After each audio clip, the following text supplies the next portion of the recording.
Hi అండి, welcome to Matangi kitchen. ఇంట్లో జరిగే చిన్న చిన్న బర్త్డే ఫంక్షన్స్కి కానీ లేదైనా సంథింగ్ అకేషన్స్కి కానీ కొంచెం ఎక్కువ క్వాంటిటీలో బ్రెడ్ హల్వా రెసిపీ ఎలా తయారు చేయాలో ఈ వీడియోలో చూద్దాం. ముందుగా నేను ఇక్కడ 24 బ్రెడ్ స్లైసెస్ తీసుకున్నానండి.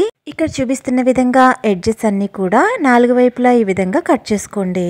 ఈ బ్రెడ్ హల్వాకి మిల్క్ బ్రెడ్ అయితే టేస్ట్ బాగుంటుందండి, మీరు కూడా అదే తీసుకోండి. చూస్తున్నారు కదా, ప్రతి బ్రెడ్ స్లైస్ని 4 పీసెస్ కింద కట్ చేసుకుని రెడీగా పక్కన పెట్టండి. ఇప్పుడు స్టవ్ ఆన్ చేసి ప్యాన్ పెట్టుకుని దీంట్లో అరకప్పు వరకు నెయ్యి వేసుకుని, నెయ్యి హీట్ అయ్యాక 5-6 స్పూన్ల జీడిపప్పు అలాగే కిస్మిస్ని వేపించుకోవాలి. ఇక్కడ మనం ఎక్కువ క్వాంటిటీలో చేస్తున్నాం కాబట్టి ఇవి కూడా ఎక్కువే తీసుకోవాలి. ఇలా నేతిలో దోరగా వేపించుకున్న వీటిని వేరొక ప్లేట్లోకి తీసుకుని పక్కన పెట్టి ఉంచండి. ఇప్పుడు అదే ప్యాన్లో 5-6 స్పూన్ల నెయ్యి యాడ్ చేసి, నెయ్యి హీట్ అయిన తర్వాత మనం ముందుగా కట్ చేసి పెట్టుకున్న బ్రెడ్ ముక్కల్ని యాడ్ చేసుకోవాలి. ఈ బ్రెడ్ హల్వాకి ఇలా బ్రెడ్ ముక్కల్ని నేతిలో కాకుండా ఆయిల్లో కూడా ఫ్రై చేస్తుంటారు. అయితే ఆయిల్లో కంటే కూడా ఇలా నేతిలో ఫ్రై చేసుకున్న బ్రెడ్ హల్వా టేస్ట్ అనేది చాలా బాగుంటుంది. చూస్తున్నారు కదా, ఇలా బ్రెడ్ పీసెస్ అన్ని కూడా మంచి గోల్డెన్ బ్రౌన్ కలర్ వచ్చే వరకు వేపించుకోండి. ఇలా బాగా వేగిన ఈ బ్రెడ్ పీసెస్ అన్నిటిని కూడా ఒక ప్లేట్లోకి తీసుకుని రెడీగా పక్కన పెట్టి ఉంచండి.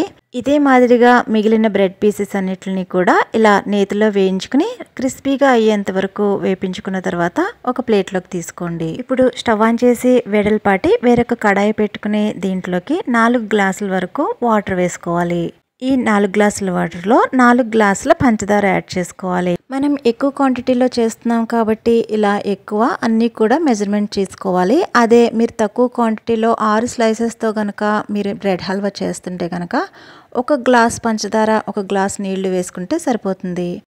ఈ వాటర్ కొంచెం మరిగిన తర్వాత దీనిలోకి రెడ్ ఫుడ్ కలర్ యాడ్ చేసుకోండి. ఈ ఫుడ్ కలర్ అనేది పూర్తిగా ఆప్షనల్ అండి, మీకు నచ్చితేనే వేసుకోండి. అలాగే దీనిలోకి 1.5 స్పూన్ ఇలాచీ పౌడర్ వేసుకోండి. నేను ఇక్కడ ఇలాచీ పౌడర్ షుగర్తో పాటు గ్రైండ్ చేశాను కాబట్టి కొంచెం ఎక్కువ క్వాంటిటీలో వేసాను. ఇది పాకమేమి రావాల్సిన అవసరం లేదండి, పంచదార కరిగితే సరిపోతుంది. ఇలా పంచదార కరిగిన తర్వాత మనం ముందుగా వేపించి పెట్టుకున్న బ్రెడ్ పీసెస్ అన్నిటిని కూడా యాడ్ చేసుకోవాలి. ఈ బ్రెడ్ స్లైసెస్ వేసిన 5-6 నిమిషాలకి ఈ పాకం అంతా కూడా ఈ బ్రెడ్ మొత్తం పీల్చుకుంటుంది. ఇలా పీల్చుకోవడం స్టార్ట్ అయిన తర్వాత కంటిన్యూస్గా ఇలా కలుపుతూ ఉండాలండి. ఇది కొంచెం దగ్గర పడేంత వరకు కూడా ఇలా గరిటెతో కంటిన్యూస్గా కలుపుతూ ఉండాలండి. ఇది కొంతసేపటికి పాకం చిక్కబడి దగ్గరకంట వచ్చేస్తుంది. అప్పుడు కన్సిస్టెన్సీ అన్నది ఈ విధంగా ఉంటుంది.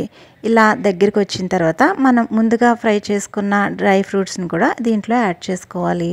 ఇది పూర్తిగా చల్లారేసరికి చాలా దగ్గర పడిపోతుందండి. సో మనకి నచ్చినట్టు కన్సిస్టెన్సీ ఏ విధంగా అయితే మనకి ఇష్టమో అప్పుడు చూసుకుని స్టవ్ ఆఫ్ చేసుకోవడమే. మీకు ఈ వీడియో నచ్చితే లైక్ చేయండి, సబ్స్క్రైబ్ చేసుకోవడం మర్చిపోవద్దు. మరో మంచి రెసిపీతో మళ్ళీ కలుద్దాం.